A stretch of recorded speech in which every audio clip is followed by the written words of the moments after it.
Alright, welcome to the next one, which is just a continuation of the last one. On the last one, we surface ground, well, we didn't surface ground these ones, but this is what I was trying to achieve in the last one. So, yeah, that's our current surface ground finish. Pretty cool. This is the way the blades are coming off the machine right now. This is, oh, the battery's almost dead on the camera. Hold on. Yeah, so this is the way the blades are coming off the machine. This is etched and then tumbled, and something I've discovered, actually a couple things. So here's the stop pin hole, the D10 hole, and the ball bearing that's attached to the handle obviously travels in a circle, and it's kind of hard to tell, but see this black line right here?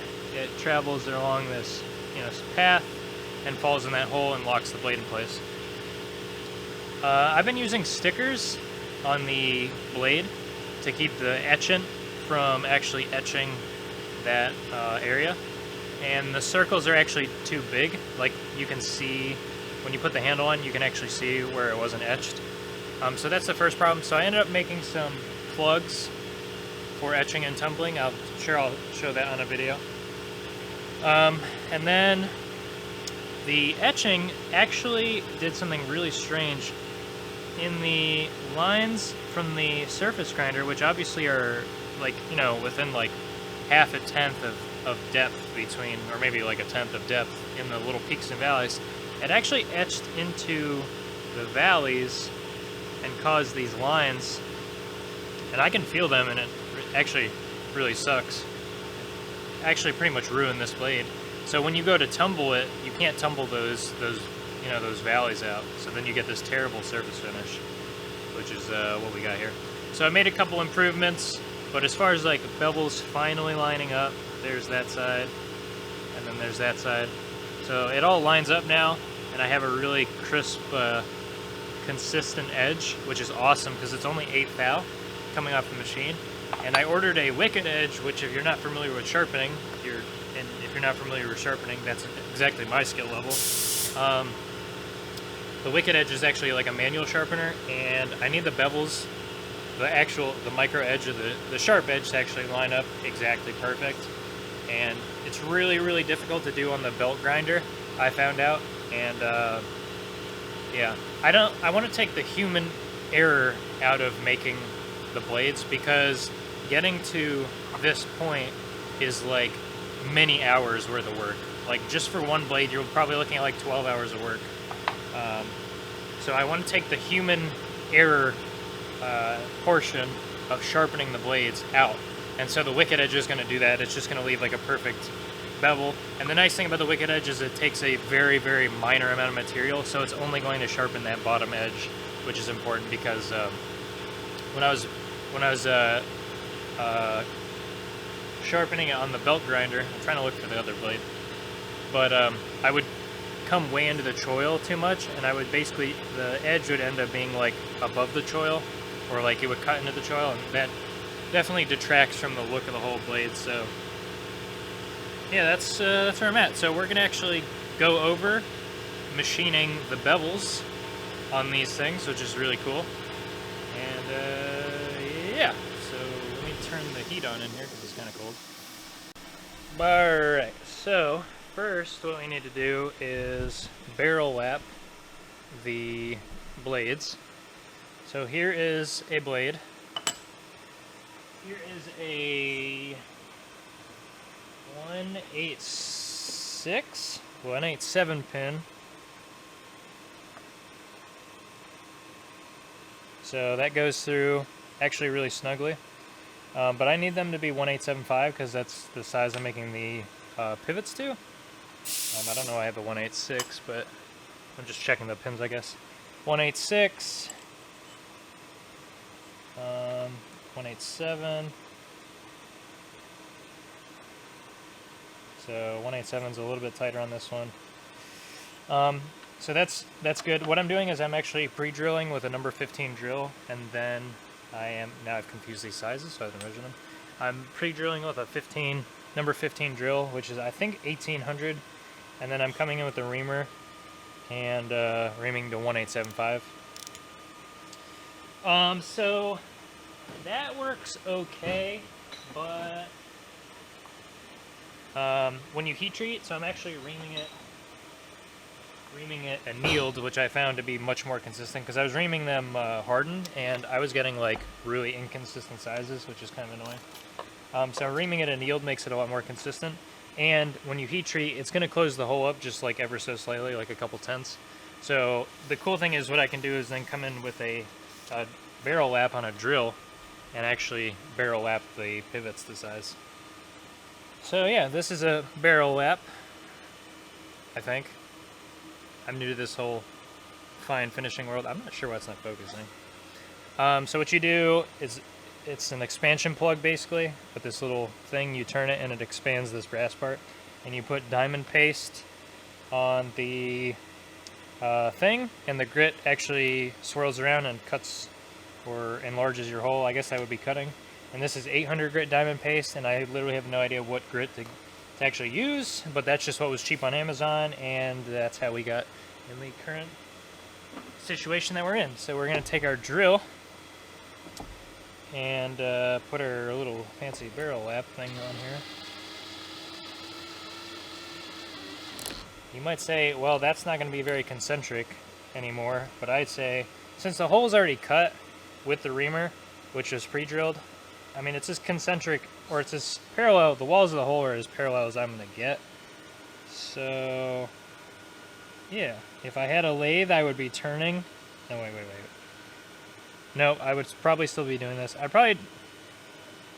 should probably burnish the hole on the machine, like in the annealed state, instead of reaming.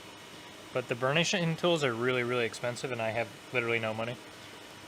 I think I've been saying I have no money for months, and I'm not lying when I say I have no money. Alright, so we put a little bit of diamond paste on there, and turn this up. I don't know if you guys can see that. Cool.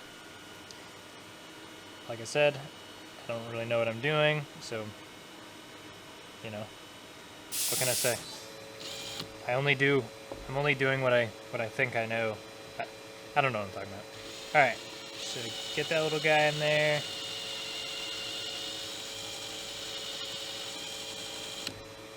Cool, I think. Like, I hate wasting. It seems to waste this material so much because it's like, the paste doesn't really stick to the lap.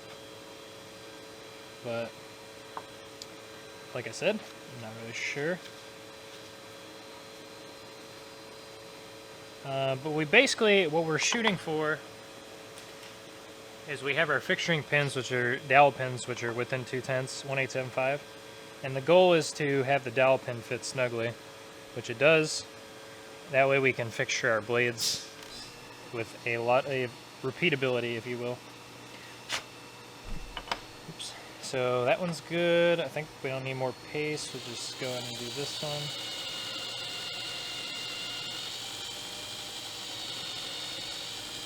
I'm not sure how fast you're supposed to go. I'm not sure if you're supposed to go slow or fast, but I just go slow because I figure you probably don't want to heat the whole assembly up, especially because it's brass.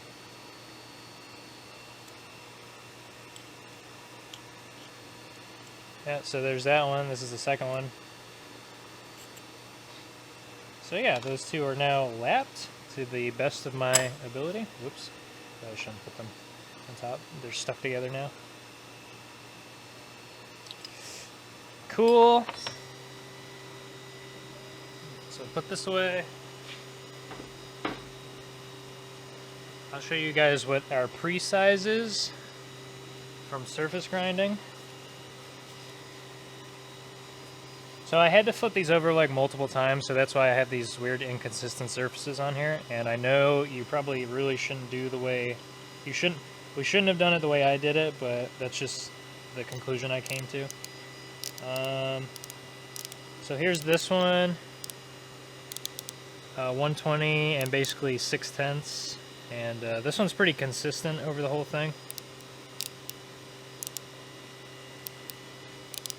So 6/10, and then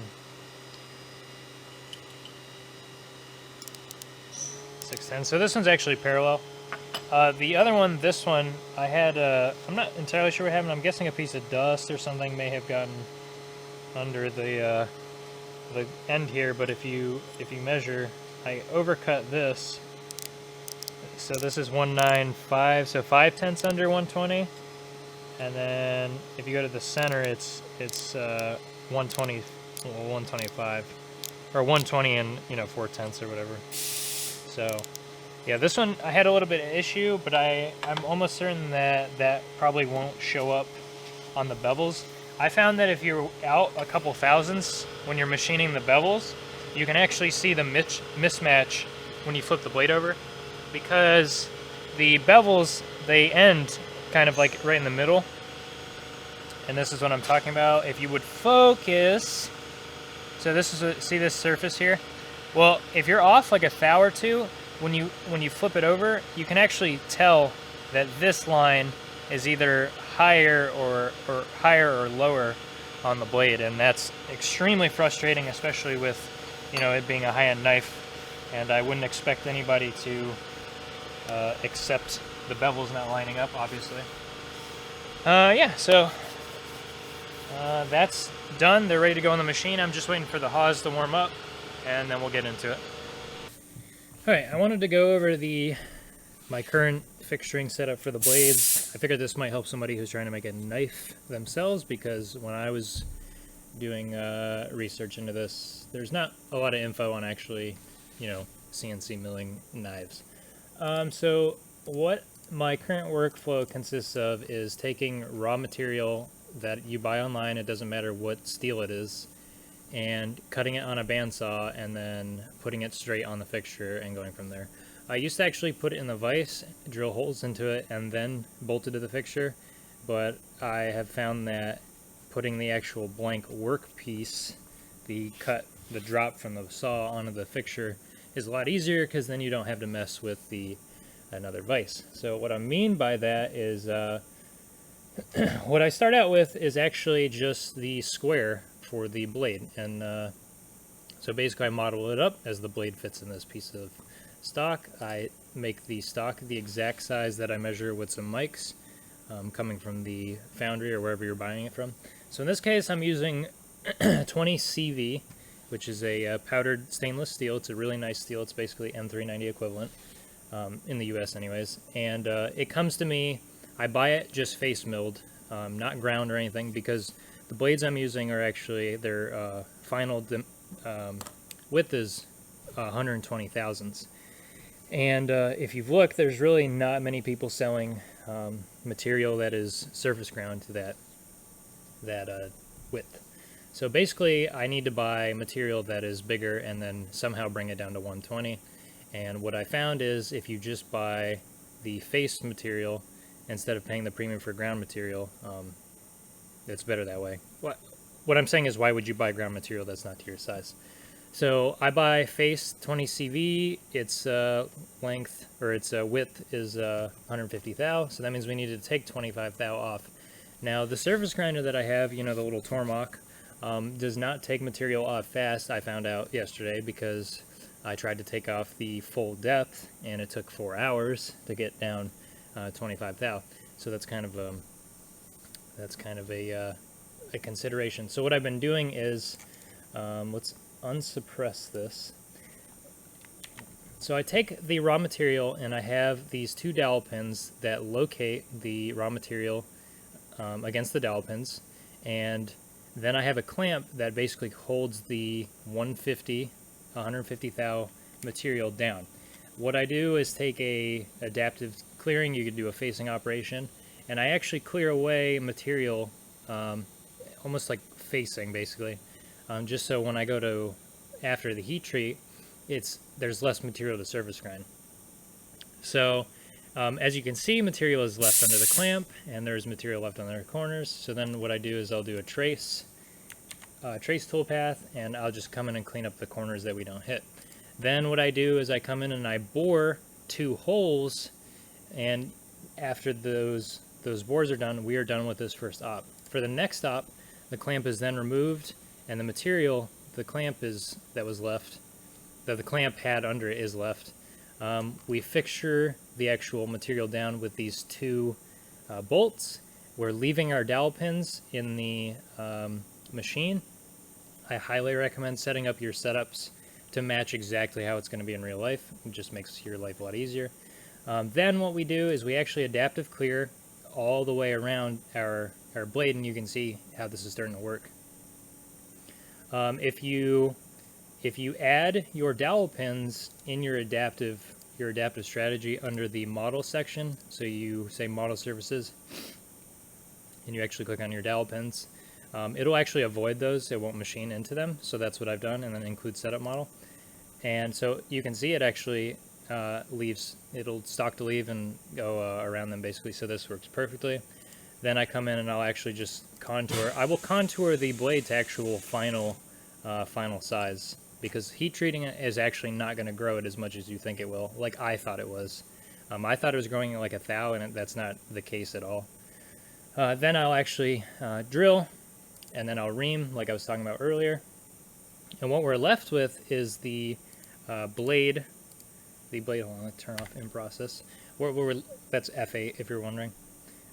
What we're left with is the blade and these two tabs, and these obviously two bolts holding it. Then what I'll do is, for this next section, I will move the clamp in towards our part. So there's another set of tapped holes. The clamp now moves in and holds our still stock, and I will leave these bolts in. And then what I do is I actually come in and I'll cut the tabs away with a 1/8 tool, and then I'll do the final contour to size with a bigger tool, just to basically minimize deflection. And a better tool is just better for the surface finish, I've found. Pro tip: when you're making the tabs, make sure you're leaving enough material around the tabs so the tool does not touch your bolts. That was a mistake I made on my other fixtures. So this actually allows me to have a 3/16 tool actually come in and not touch the bolts. So that reduces the wear on the tool, obviously, and reduces the wear on your hardware. So after that, we are completely left with just this blank with no tabs on it. What I will do is then take these blanks, no tabs, and I will heat treat them, which is a process in itself. And then what I'll do is I'll take it to the surface grinder, and then I'll grind it down to 120. And you'll notice that there are no features I have left that are dependent on basically face down features. What I mean by this is, see, we have our stop pin hole. I did not machine this because when you surface grind, at least I'm trying to surface grind both sides, so trying to get this depth correct and doing that flip-flop thing is probably not going to work out. So I actually handle this in a later along with our radius here, our angle on the tang, and yeah, so those happen after.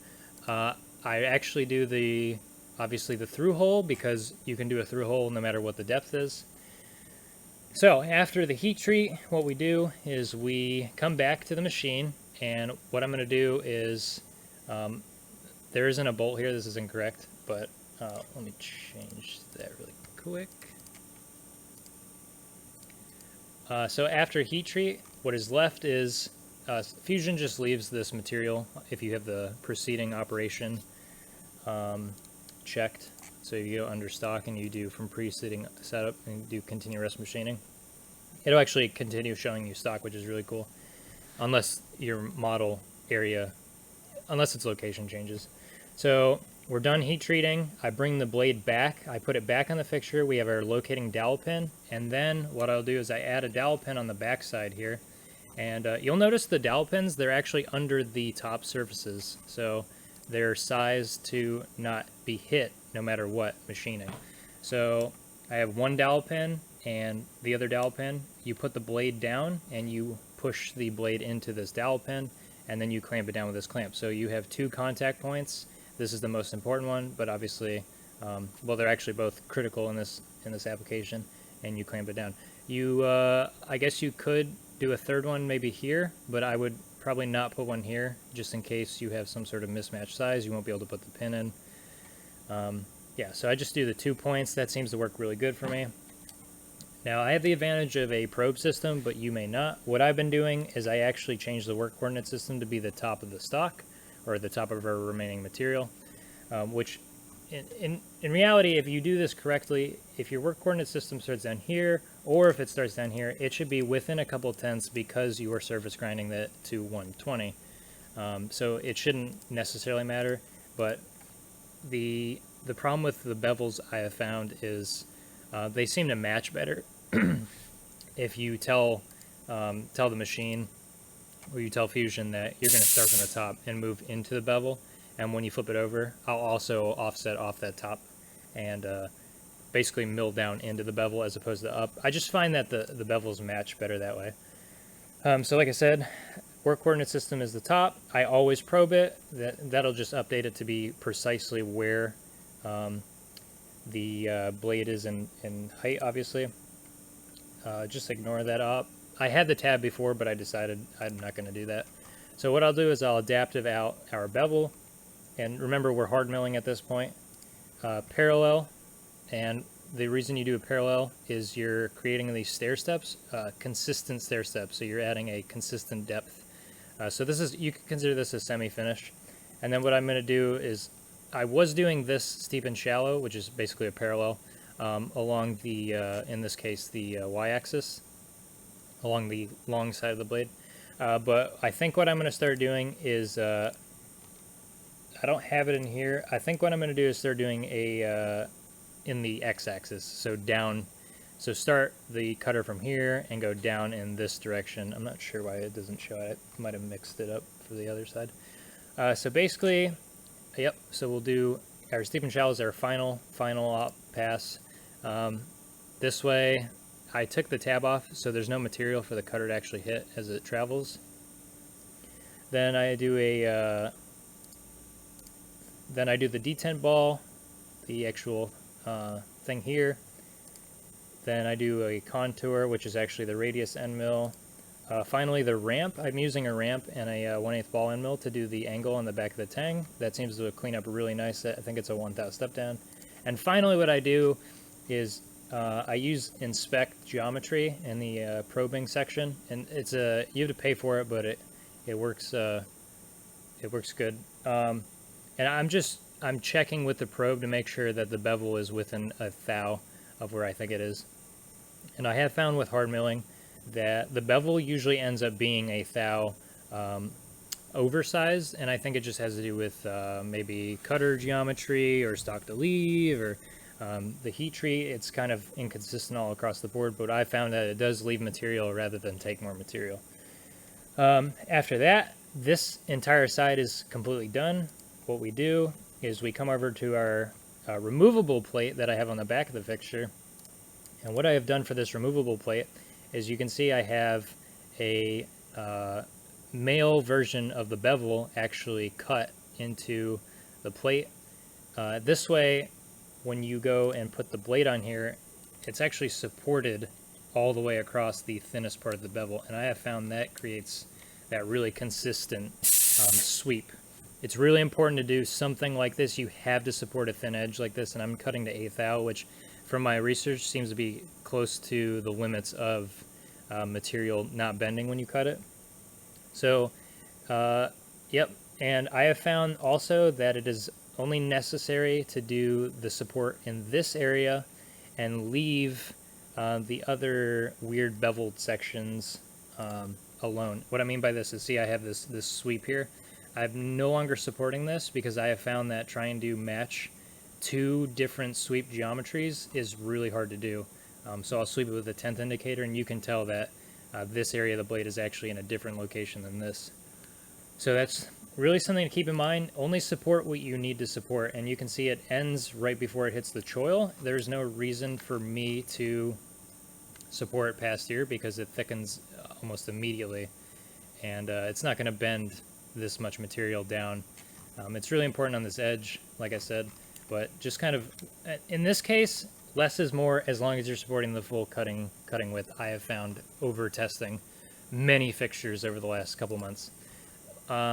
So like I said, we're going to come in and probe this. Don't forget to add your hardware here. I forgot that there's hardware here. and there's a tab here that is not actually here, so let's remove that. Alright, we'll do that after.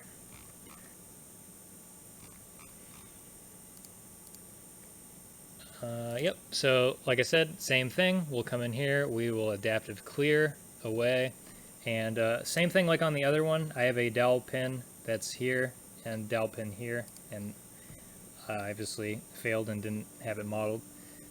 Dowel pin goes in there, blade rests up against here like I was saying, and it matches on that bevel. I used to have this tap for the tab, but I'm not doing that anymore. And we did the adaptive, parallel for a semi-finish, and I think this is where I changed it. So here's the steep and shallow. This is actually along the y-axis in this case, but like I said, so it is actually going from here down, and I think that's probably the best way to do it, is it's sweeping down towards the edge, and I think you want to sweep down when kind of mold milling like this because there's a chip thinning effect, I believe, when you travel downwards. So you're starting from a thin chip up here, and you're actually getting a thicker chip as you go down. I think that's what that is, but don't quote me on that. So we're going to try that. I haven't done that yet, but basically, yep, so align along that way, and make sure you miss your dowel pins here. You leave enough material.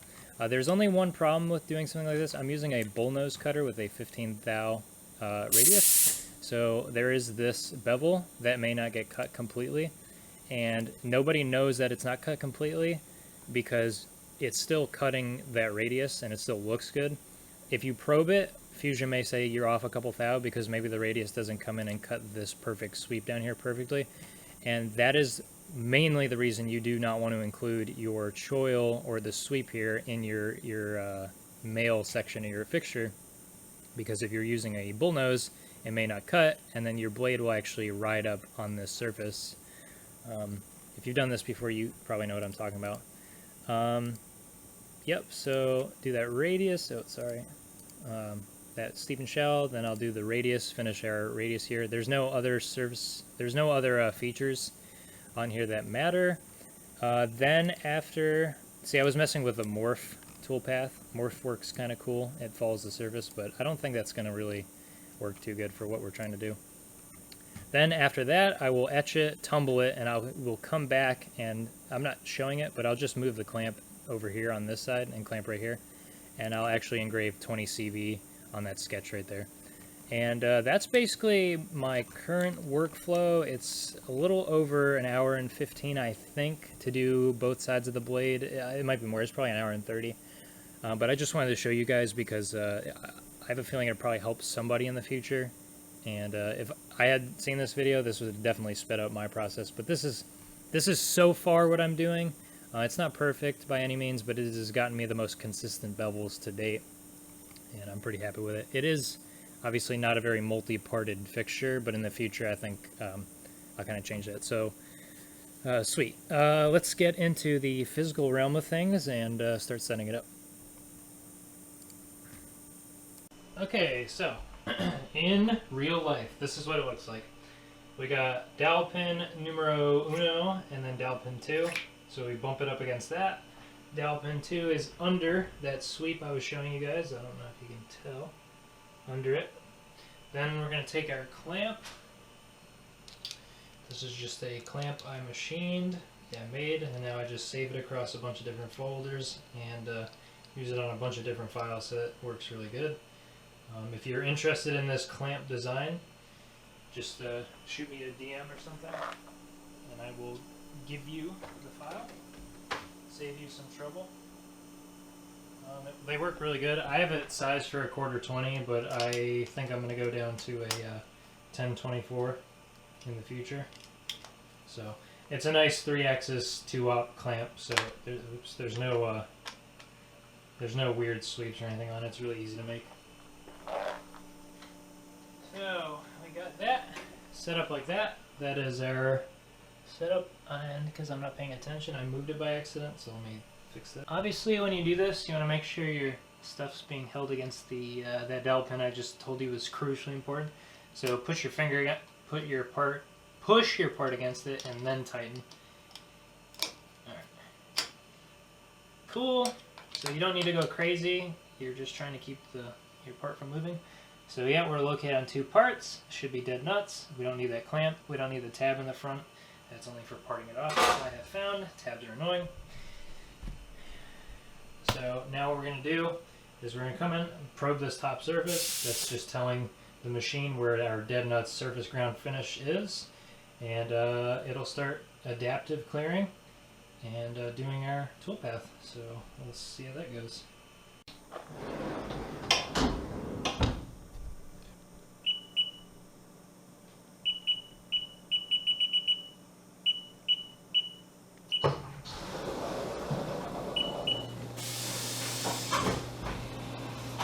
We're going to probe this surface.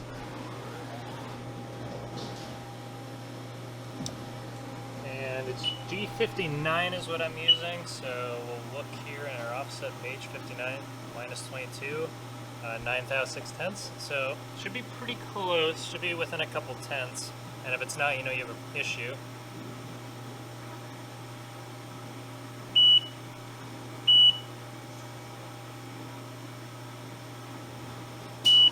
Apparently it's exactly that, so that's good, I guess.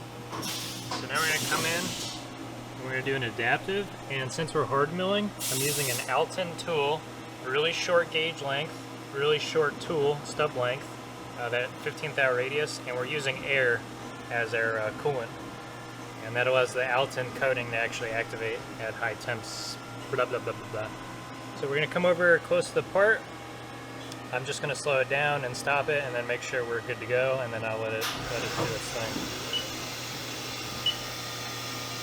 We'll stop it right here, check our distance to go, and we're obviously really close. You could single block this, but single block's really slow.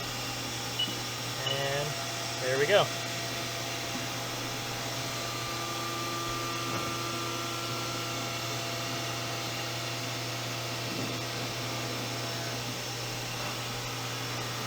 So I'm going to let that run, and then we'll go over the finishes after. Okay, so we did the adaptive, we did our parallel in the Y direction, same tool. It's that 3/16 15th thou rad end mill. So now what we're going to do is that we're going to come in and do that steep and shallow, which is really just a parallel, and we're going to go down mill. On this one, it's actually going to get down mill from this side. And it's going to do this 2 thou step over. I'm not sure if that's too little or too much, but you can see the finish is actually really nice with that parallel, but it leaves the stair steps. And some people really like the look, but I would much rather have a clean, you know, just clean blade look. I'm a big fan of that. Some knives look really nice with this, but that's kind of not what I want on this.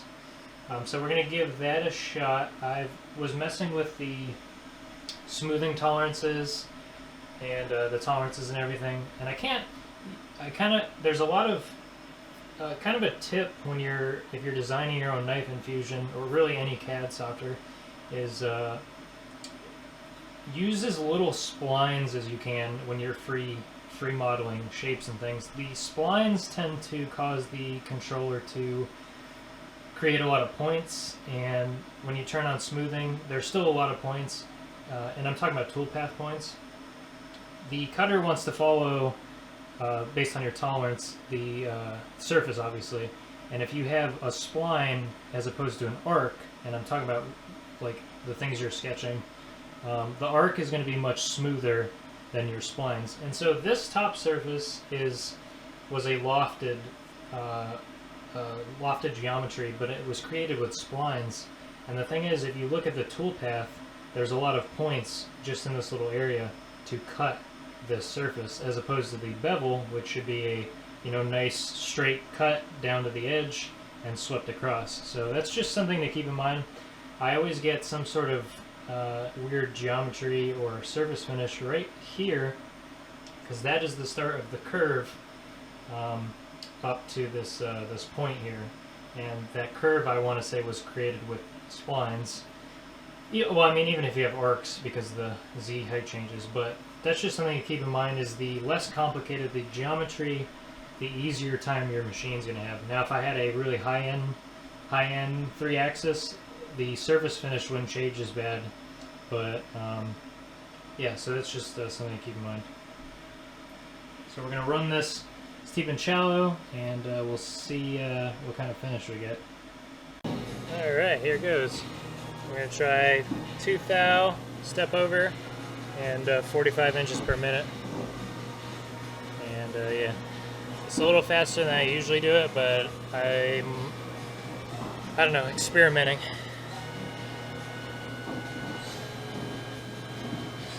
Basically 450 feet per minute in surface footage.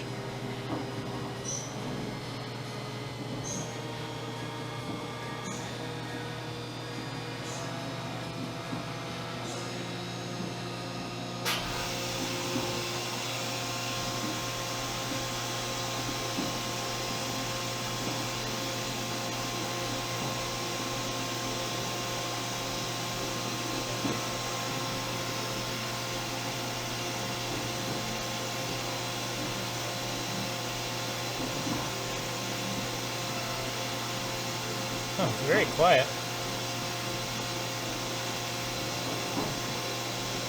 Well, we'll see how that goes.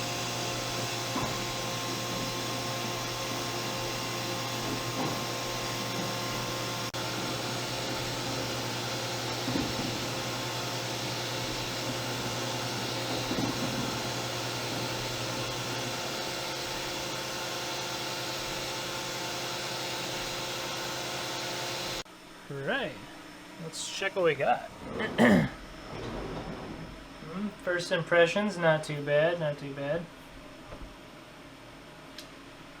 So you can see, I don't know if you're going to be able to tell, but oh yeah, you can see it. So see this very strange arc right here? Now you can't feel it, but that is there's points on the toolpath that correspond with that arc right there. See this surface has these interesting little scrape marks, also consistent with the amount of points that are on this surface. So points are eating our surface finish. The rest, this is probably just tool wear. That looks pretty good. More point issues in the choil area. I'm not sure what this bevel is called, but right above the choil, you can see this weird surface. Can't feel it obviously, and that is caused by the points as well. But overall, very nice. I'm not sure if it'll tumble out. I'm still working on the after finish type stuff, but yeah, you can see some like faceting, ribbing, wear almost right here. So yeah, but all learning. It might be the machine tool. Yeah, there's a couple ways to like combat this, but this is a pretty good surface finish for now. So next, what we're gonna do is corner around this guy. Got the stop hole there, and yeah, we got the tang angle to cut into here, which is I'm doing 7.5 degrees right here for the stop. So give that a shot, and we'll see how that comes out. Okay, as I was saying, so awesome results from the corner rounder. So the corner rounder obviously goes around the flipper tab. Really, really close blending, because it's got to come in here and start blending in this choil area. Blends over. No lip or anything, so that's good. Took me a while to kind of figure out that. And then obviously our interpolated surface here. Surfaced angle, 7.5 degrees with the ball mill for the lockup. Looking really good. So that's all for this side. So what I'm going to do is now surface inspect it with the probe, and we'll kind of check that out, and then what we'll do is we'll flip it over and run it on here.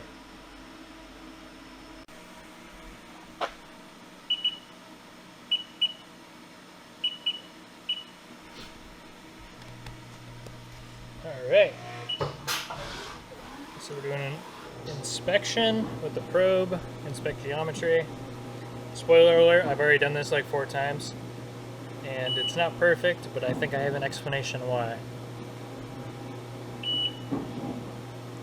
So I'm not going to go over the setup on how to actually set this up. There's plenty of videos on how to do this, but basically this is creating a dprint file in the Haas control, and then I just import the dprint file into Fusion, and it'll compare the model to the dprint file. So yeah, if you want to know how to do that, then I'm sure there's a video for it somewhere. Okay, so importing the results, you come up here. I think I've done this in another video. Import. Now we're just going to go to the dprint that's located on the Haas. And here you see a bunch of red dots, green dots, and a blue dot. So when you do that, come all the way down here, down on dprint, and hit show results. Now, interpretation. What's the word? Interpreting? You know what I'm talking about. So I set a plus and minus 2 thou allowance, and red and blue are things that are outside that 2 thou allowance. Green is within the 2 thou, and red is above the 2 thou, and blue is below the 2 thou. So if you look at our worst offender, or the top deviation amount, it's this red mark right here, and it's saying the deviation is the deviation from the solid model based off of your starting work coordinate system, I think. So obviously the top of our model as our work coordinate system, it is XYZ0, center of this bore, and the top surface. And it is saying that this red point right here with the probe is almost 5 thousandths away from the model. Now, a couple things. One, we roughed the model out, annealed, and then we heat treated it and then surface ground it. And then we came back to the fixture plate and pushed it up against these two pins and clamped it. So you have a lot of, there's a lot of time and things that happened in between when this was originally cut and then between now it's being surface inspected. That is quite a lot of deviation, so it could be the probe hit a burr. This actually isn't actually, it's cut incorrectly, which also a possibility. It could be flexing. There's this pin might have slop. There's a lot of things that could be not pressed all the way up against that properly. So there's a lot of things to keep in mind. Now on the lower end, on this negative, we have this one. This is 2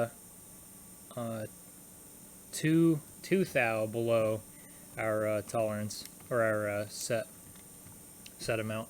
And then if you kind of look here, this one's 201, so it's within 2 thou. And like I said, it's comparing against the solid model, so you have, you know, physics get in the way. Hard milling is obviously harder to hit your tolerances on than, say, aluminum or annealed steel, just because the hardened steel wants to kind of deflect off the cutter more. Cutter could have been dull. A couple things. What's this dot? I really hate this chart. I have no idea why they picked green, because you can't even read it, like from a distance, when you're viewing it. So let's say this point is what? I can't see it. 18.5. So almost 2 thou in deviation. This one is this one, so a little over 2 thou. So you can see that we're pretty close. I would like to be within, you know, 1.5 to 1 thou, but like I said, there's a lot of things that keep in mind. So that's basically what we got. Yeah, so that's good, I guess. It's not terrible. The blade looks good, which is bevel wise, that's almost more important than anything. Now the reason I do this surface inspect thing is because we have to flip the bevel onto this surface, and this obviously was machined to be as close matching the model as possible, and I know this is more accurate currently than this. So you do have a little bit of issue with matching it up, and I'll show you in a second. We'll take the indicator out and I'll show you what I'm talking about. So let's go ahead and we'll start working on this, this final setup.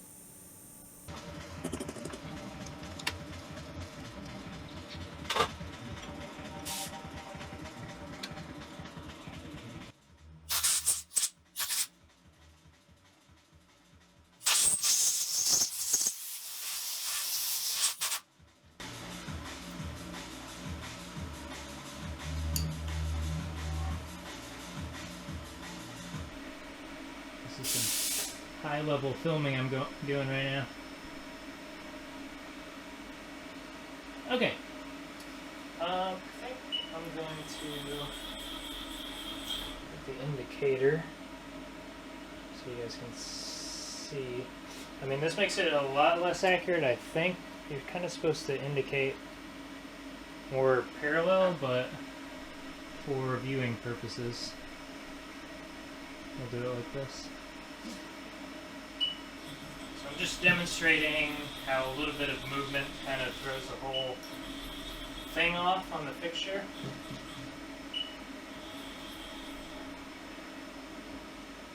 So this is without the clamp,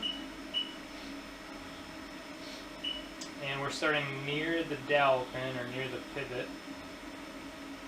So there's our starting point. Near the 5. Your jog 10th thou in X. See, we have this rise. I think it's a rise. Yep. So it's risen almost 2 thou just on the end there. And if I push it towards the pin, it actually goes away. So that's where it should be, right there. Now if I push the blade forward, you can see that obviously raises the blade into that machine bevel. So that's how that's supposed to be. Now let's go back over to the pivot area.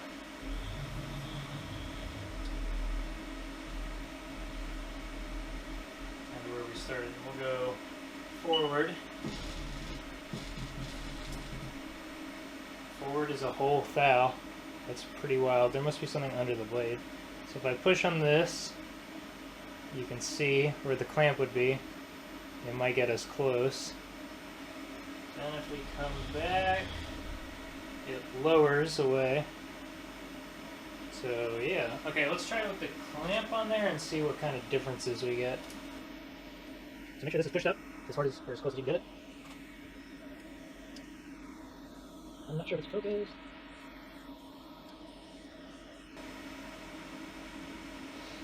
So that's with the clamp tight. We'll restart the indicator. Alright, let's try this whole test again. So we come next to the pivot, down to 5. We'll sweep to the right. Yeah, that's pretty bad. Almost 5 thou in rise from that side. So that means you can see the blade has lifted itself up. And what is causing that, I'm not entirely sure, but it could be our first cut bevel. So when we do this, we'll loosen the clamp and see what happens. Yeah, okay. So it's better. So if I put my finger down and hold it and then tighten it.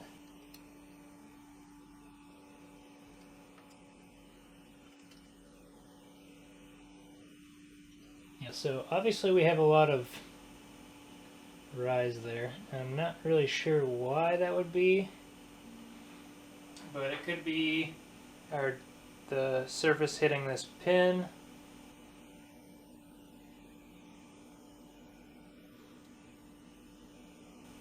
But obviously the clamp's putting pressure down on this side, which means it wants to rise this way. So yeah, let me mess with it a little bit and then we'll come back to it. Okay, so what I've decided to do is I'm going to make a clamp that's a little bit longer so it stretches closer to the middle, and is a little bit wider so it stretches a little bit, well, you know, more to the center.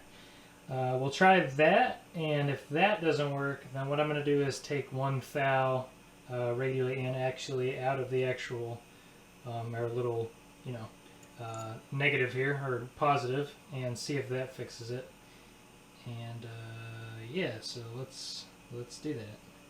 Alright, we got our awesome clamp made. Super boy clamp compared to this one. Giant.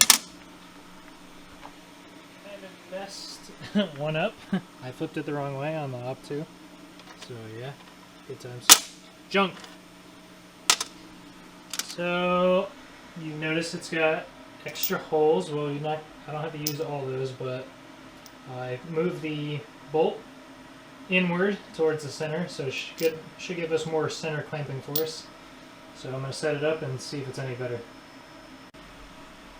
Alright, so it is better, but it's still not perfect, so I think I am going to take a little bit of material out of the fixture itself.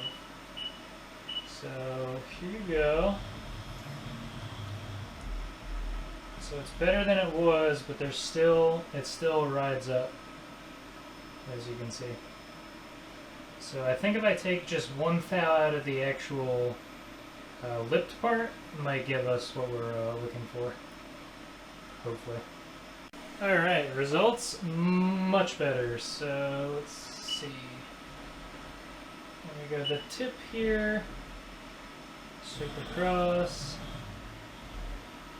So there's our 0. So that's two thou, and I can still press on it, but I think that'll do for now. I don't really want to cut the fixture too much in case it, you know, overcuts basically.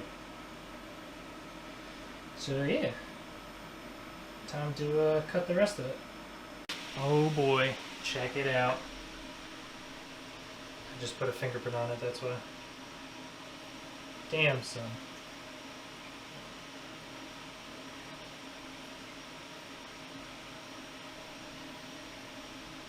That looked good. Blended good on the corner rounder. Excellent. This is going to come out sweet. Alright, ladies and gents, it's been fun. It's been a fun day. So, this is the side. This is the side we just cut. Looks good. Really funny. See this arc right here? Well, you can see that arc in this side too, right here. So that has to do with those toolpath points and basically the machine, I guess. So yeah, you can kind of see how interesting just those tiny little points changes the path. Only issue I had really is it dug a little bit here, right here, this little line. And like you wouldn't be able to feel it unless I pointed it out to you. So I think it should come out in the tumbler.